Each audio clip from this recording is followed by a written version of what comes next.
यता चाहिँ यत्रो ठुलो रुख थियो, यो रुख चाहिँ पानीले गरेर होइन बाङलाङै ढलेछ क्या। अनि म चाहिँ बनाउन जाँदैछु चिया। चिया चाहिँ कतिजनालाई मनपर्छ, कतिजनाको त फेभरेट हुन्छ क्या, टी लभर हुन्छ नि त कतिजना।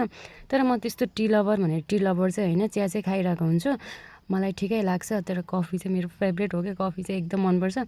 चिया चाहिँ खाना चाहिँ खान्छु, फेरि खाना खाइरहेको हुन्छु अनि फेरि मन नपरे कति खाएको भनेर चाहिँ नभन्नु ल। अनि मैले चाहिँ यता सिमी पनि केलाएँ कि पानीले गरेर सिमी यस्तो कुहिसकेछ, अनि अब त्यही भए पनि केलाउनु परिहाल्यो। अनि सिमी केलाउँदै यता राजमा सिमी हो कि फेरि, अनि त्यसपछि राजमा सिमी केलाउँदै यता चाहिँ चिया बनाउँदै थिएँ। अनि चिया चाहिँ यस्तो मजाले उम्लिरहेको थियो, भकभक भकभक लगाएर। अनि मैले चिया चाहिँ सबैजनालाई हालेर दिएँ, अनि मैले पनि खाएँ। अनि मलाई चाहिँ यो बेकरी आइटमहरूमा यो ब्रेड र बमहरू चाहिँ त्यस्तो साह्रो मन पर्दैन क्या।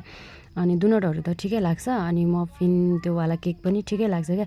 अनि मैले चाहिँ त्यो पनि खाएँ चियासँग। अब चिया मात्र खाएर त भएन नि त, अनि चिया मात्र त अनि कस्तो त्यो चिया खाएको जस्तै हुँदैन नि त। अनि मैले मफिन र डोनट पनि खाएँ क्या। अनि यस्तो राम्रो वेदरमा यस्तो राम्रो ठाउँमा बसेर चिया खाँदा वाउ कति रमाइलो हुन्छ। अनि हजुर पनि खाने भए आउनु होला। अनि मैले यता चाहिँ लाटो काकालाई पनि दिएको थिएँ क्या। अनि लाटो काकाले चाहिँ मलाई सिमी केलाउन हेल्प गर्नुभयो, म कति खुसी। अनि यता चाहिँ फुटबल हेर्नको लागि हेर्नु न कति रेडी छ। अनि मलाई चाहिँ यता चराहरू भेट्न आएको रहेछ कि, यो चराहरू यति राम्रो छ, यति लामो पुच्छर फरररर पार्दै एउटा मात्र हो र अनि 6